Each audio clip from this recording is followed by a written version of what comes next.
Are you warmed up? You pretty good? Yeah, pretty good. Good enough. That would be something we could talk about later.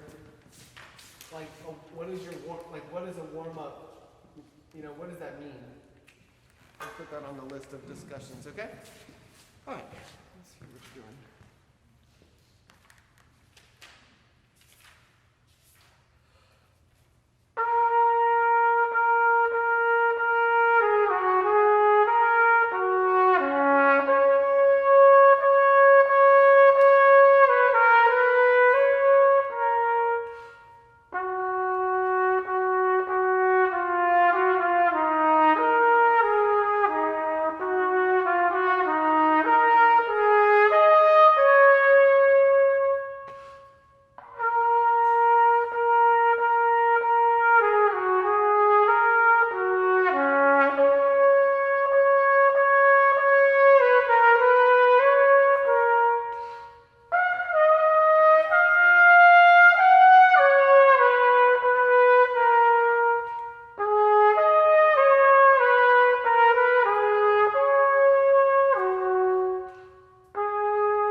Okay, so it's a little ambiguous here because this,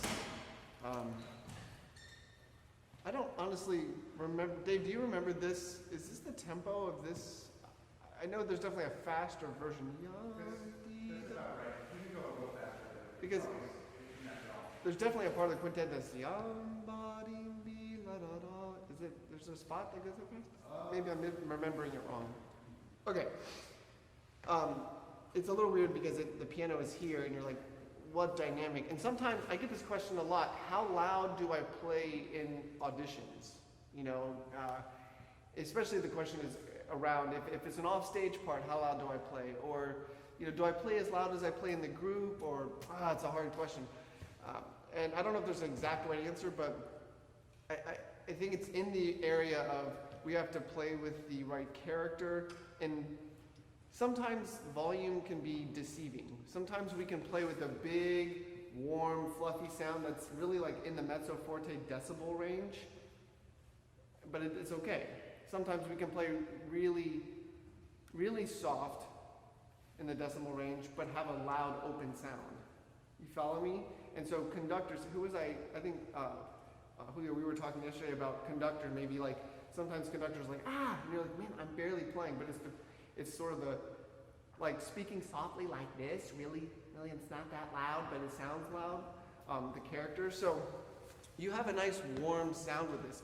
Sometimes though, I think it does get a little bit open for the dynamic, and I wonder if this can be a little bit more of, in the spirit of like kind of like you're humming to yourself rather than like singing on a stage, like la la, but more like pulling them in. I wonder if you could try to figure out a way to do that.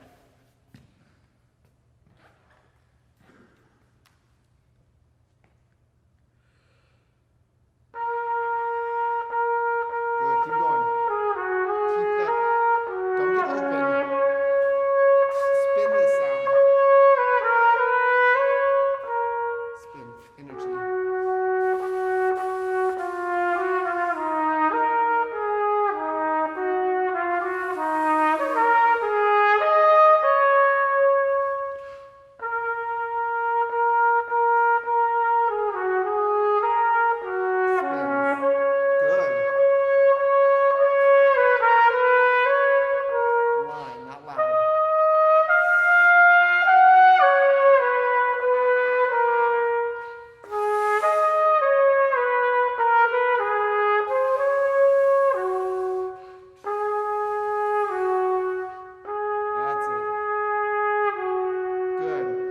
So in a way that probably felt a little more comfortable. Mm-hmm. Yeah, because you weren't sort of like coming in and out of the sound. You were able to sort of play into your, we talked about this yesterday about playing into a good resistance. And that's really nice, that if you can kind of keep that that balance going on. I think that's much nicer. The only other thing I'd say is, and I can't remember this excerpt, But when we have repeated notes, one of the things that the piano, we can't do is that it's going to ping, decay, ping, decay. And the opposite, think about an organist. If an organist wants to re-articulate, how do they do it? But, they have to stop the note, start the note, stop the note, start the note. And especially if an organ's in a big room, they have to create more space for the clarity. But one of the beautiful things about playing a wind instrument or a violin is that we can have continuous sound and then articulate. So when it comes to articulation, let's think about it more as if this is your air,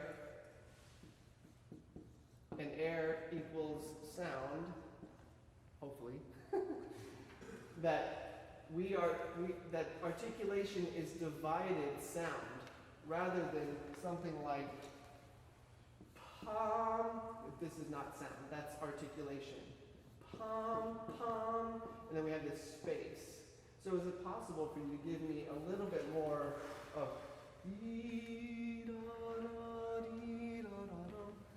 so you're singing through. The articulation has nothing to do with the length of the note, just a marker of time and rhythm or something.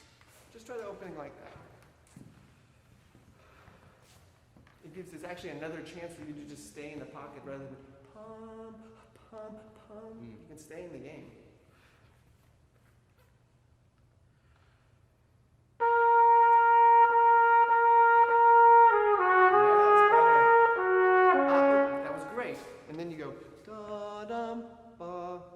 The A flat again. You actually don't need to. It's actually, I'm getting you to do a little bit less.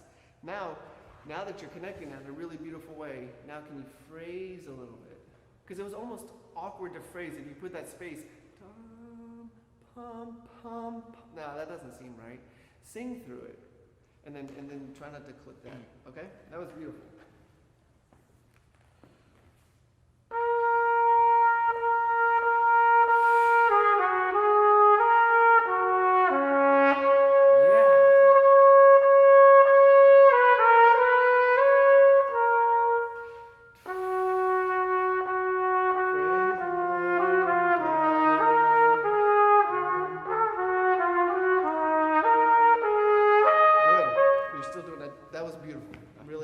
Hear that? It seems like a much more engaging soundscape.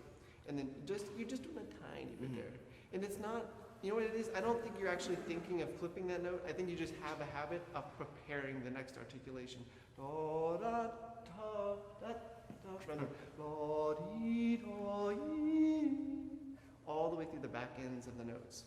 That was really nice. Did you have another one you wanted to play? We could do that one as well. Okay. Oh, I know this one. You'll hear it, Dave. It'll be like, sort of like.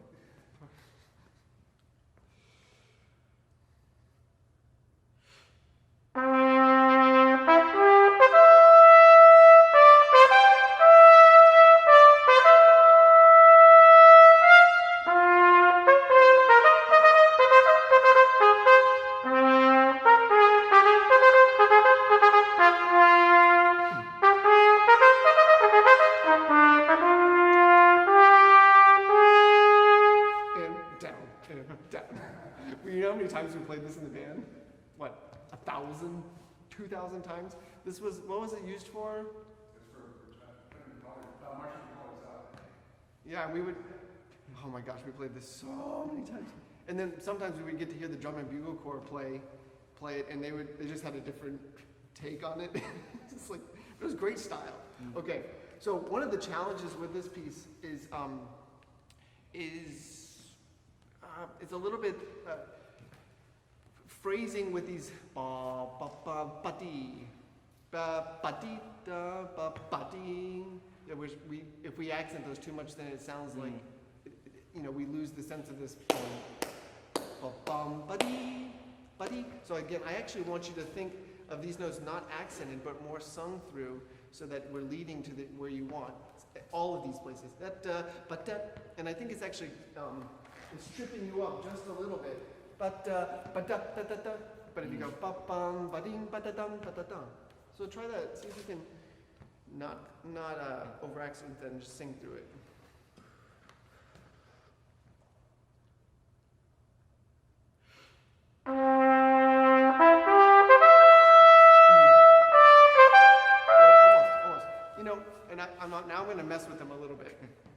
guys, I don't know if we talked about this at all yesterday, but we talked about the diaphragm, right? We all agreed that the diaphragm rests in the up position.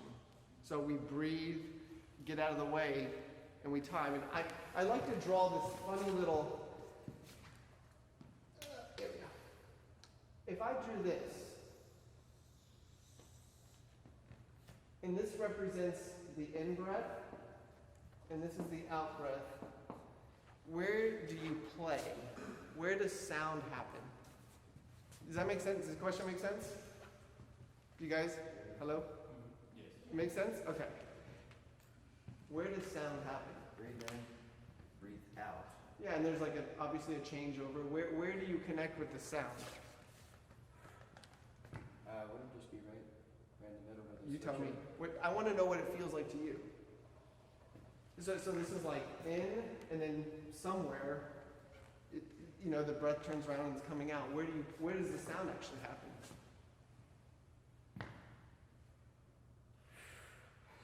Right where it comes out, right? Okay, so there. Okay, so he says right here. You guys see that?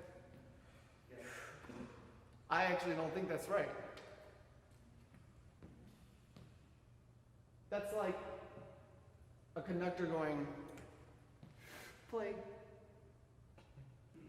But that's not true. Play. So, play. So it's going back to the walking thing. If I prepare to walk, it's funny, as a total side note, remember we were talking about Pixar? And when Pixar, a groundbreaking company, making animation look real and feel real. I mean, now we can tell stories through animation that actually gets us emotion. Coco, it's like, it's not real, but we can feel emotion through this, okay? So they did a lot of work on animation, so they started animate characters to start to walk, and they're like, something looks really unnatural about it. And they started realizing that people not only are people leaning forward when they walk, but there's like a preparation. Like the subtle things that we as humans pick up, but we don't even know we're doing. So that would be like me walking and going, but no, there's a lot of forward momentum that's happening in a subtle way before I actually connect. And so when I see you play, I feel you're actually going the opposite way. It's sort of like, and there's all this that you're not connecting with. That actually is a lot of free power. So it's almost just like, wait for it, connect. And this is momentum that the air is it's the lean. The lean, this is not leaning. That's you inhaling. That's you actually preparing to walk, and then you're already breathing out in a way. It's a small time frame, but you get it, right? So it's like,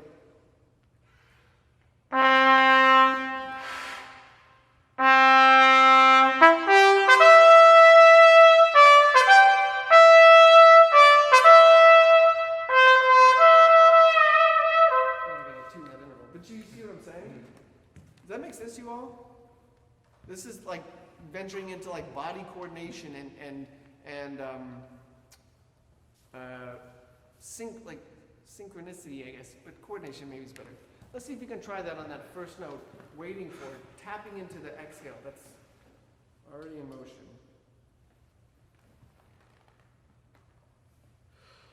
Better.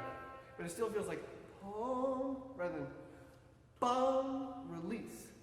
Think of a timpani head. When a timpani player plays, they're not going, What it actually looks the opposite. It looks like they're going, like they're pulling away. You ever notice that? It's like, bum, bum, bum, bum. And why is there so much motion away? Because you don't care about the way that the stick hits the drum. You just want to hear the drum. So they're getting the stick away from the drum as fast as possible. Boom, boom, boom, boom, boom, boom. And then we hear the drum. If they sat there for a second on the contact point, what would it sound like? Thump. And that's what I'm hearing a little bit. It's like thump, bong. So you are part of the drum. The trumpet's part of the drum. The rune is part of the drum. Let it go. Bum. Okay?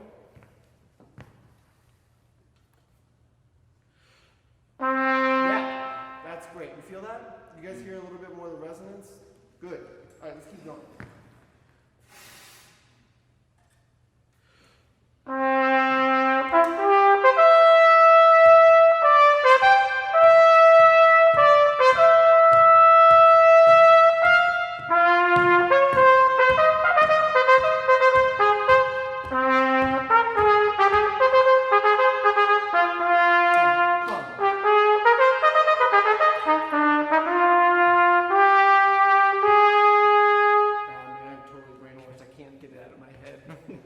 But do you hear like there seems to be a lot more freedom in his like why he's the way when now if you can release this then the tongue is like dancing over the airstream. But before if you stop it then it's like the tongue here's another funny way to think about this. Okay, so imagine you guys that I come up to you and I say, hey, I want to take the springs out of your valves. The trumpet will still work the same, but instead of just pushing down, you have to think down and up now. Ooh. Is it twice as hard? No. It's like 100 times harder. You know, think down, up, down, up, down, up, down, up, down, up, down, up. It's like, oh my gosh. But we don't thank God. We don't have to do that. We have a spring where we think down and that up timpani stroke is like, it's there for us. So we just like, oh, let go, let go. And it's the same thing when we come with air and tonguing. If the air is there, then the tongue can kind of like dance. If there's a lack of air there, a lack of like spring, then the tongue is like, da da da da da da. You're thinking this, but if it's just there, da da da da da da da da da da. But your tongue won't do that unless the spring is engaged, the air is engaged. You follow me? And I heard more of that because you were more in a let. So, how often do you practice single tonguing like on its own? Go ahead. I mean a fair amount. Every day. Good. That's fantastic. Do you know what? You know, this is something. I got really bad pushback on this when I did some coaching at New World Symphony. 2 minutes already. Wow.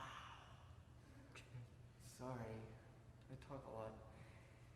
And here I go again. At New World, forget it, but we're gonna go to you. I want you to, if you guys were professional bodybuilders, and I came up to you, and I said, hey, what can you bench press? Do you think you'd know? You would know in a second. Well, I can do this much 8 times, I can do this much 4 times, my max, do you work out? Yeah. How much can you bench press? 275. There you go. How fast can you single tongue? Too late. You see what I'm saying? I'm just busting you, but it's the same kind of thing. Like, we should know, you know, so that, imagine every time you went to go work out, you didn't know where your max was, and you were trying to, I mean, we've all done this, you go to the gym and you're like, you put the pin, you're like, 100? And you try it and you're like, oh man, I can actually do 120, but you've already burned 8 reps out at 100. So you're not really, remember the circle? You're not really finding that edge. You're just kind of floating around. So if you knew every time you went to work on single tonguing, you're like, my edge is 140 for 16 notes for a bar. You're like, okay, I want to do some 120, 130, and 142. And then, now your practice is super, like, efficient for your edge. So, this is going to be 120. Why don't you just do G for a bar. And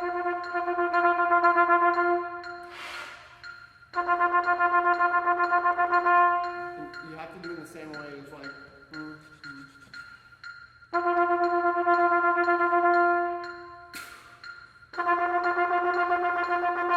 Very good. Okay, now let's do a C above that. So we have to make sure that the way that we approach our fundamentals is the same way that you want to go.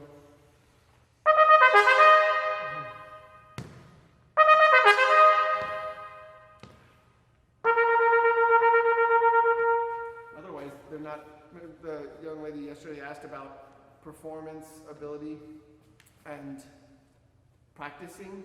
So this is a good stance of like, you can easily go da, da, da, da, da, da, da, da, but then when you get into the thing and everybody's ebbing and flowing, you're feeling, oh, it doesn't feel the same. Okay, last one more time. 1, 2. Good. So that's 120. That's pretty good. And so I would encourage you to get it to 130. Very, very legato. See if you can get to like 140.